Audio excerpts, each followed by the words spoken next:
Hey, ladies and gentlemen, welcome back to Basic Economics with Joseph.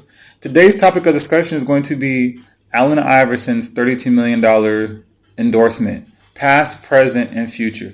But like I said before on my videos, I'm not a financial analyst or a financial advisor. I'm just a student of basic financial education. So recently, I received an article, I read an article about Allen Iverson's $32 million endorsement that was put aside in 2001.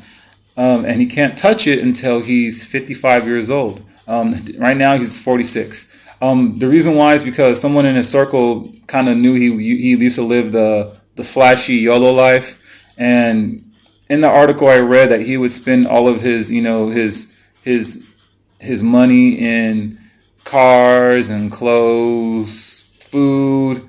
It was said that he spent 50 grand in one night at a gentleman's club. That's more than what people make in a year. One thing about Allen Iverson, probably one of the greatest basketball players in the late 90s and through the 2000s. Probably one of the greatest players to on the court. Probably I want to say 6 foot and under. Just phenomenal player. I love sports, and he was probably one of my favorite players to watch.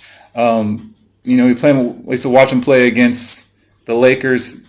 Back in the young Kobe day. R.I.P. Kobe.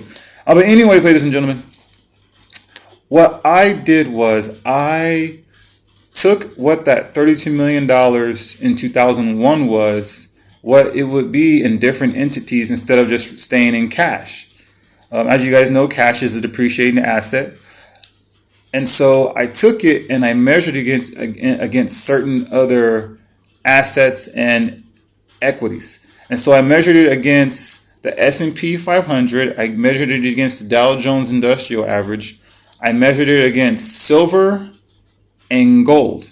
All right. So in 2001, if he would have purchased each one of these entities for gold, it was $271.19 an ounce. He would have been able to purchase 118,000 ounces of gold. For silver, he would have been able to purchase silver at that time in 2001 was $4.37. He would have been able to purchase 7.3 million ounces of silver. That's a lot of silver. For the S&P 500, at that time it was $1,192. He would have been able to purchase 26,832 shares. And the Dow Jones Industrial Average at that time was $10,199. He would have been able to purchase 3,137 shares of the Dow Jones Industrial Average. And so that's quite a bit of shares and equities and markets. So where would that be today? Today, in each of these different entities, so we'll start with the Dow Jones Industrial Average. Today, that for the Dow Jones, that $32,000 would be $108 million. All right. For the Dow Jones and for the S&P 500, $163 million. For silver, $183 million. And for gold actually performed really well. Actually, what's crazy is gold and silver both beat the S&P 500 and the Dow Jones Industrial Average. For gold, it would have been $230 million, ladies and gentlemen. So just doesn't matter which one he would have put his currency into, he would have made out really, really well. But gold and silver truly kept their purchasing power. All right. And by the way, this price, so I didn't get for the Dow Jones Industrial Average, wasn't able to get what it was compounded. But for the S&P 500, that's actually a compounded number. Actually, the true number would actually be $100 million, considering inflation and taxes. And I'll leave the link in the description for what I utilize to find these numbers. By the way, all right. So that's quite a bit, ladies and gentlemen. Remember,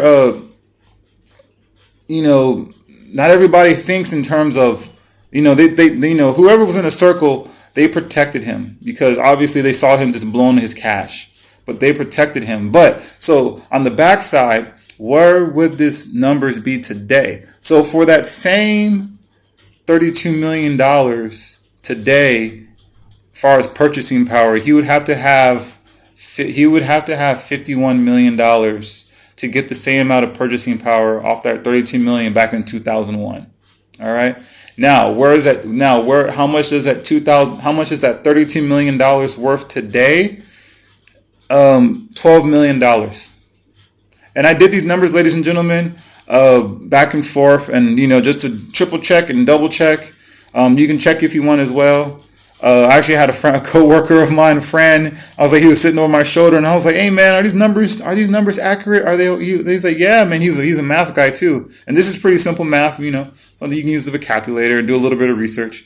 But this just shows you, I'm a believer in, now because I educated myself on financial education. Obviously I look at currencies differently. And so this just showed me how, when you invest, instead of just saving your money, how well it can work for you versus just keeping it in whatever currency you utilize.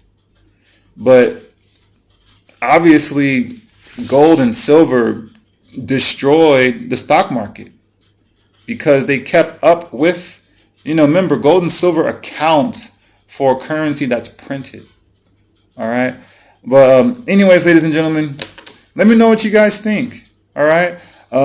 Like I always say, please like, please subscribe, please comment. But like I always say, please self-educate and educate others. Have a good day, ladies and gentlemen.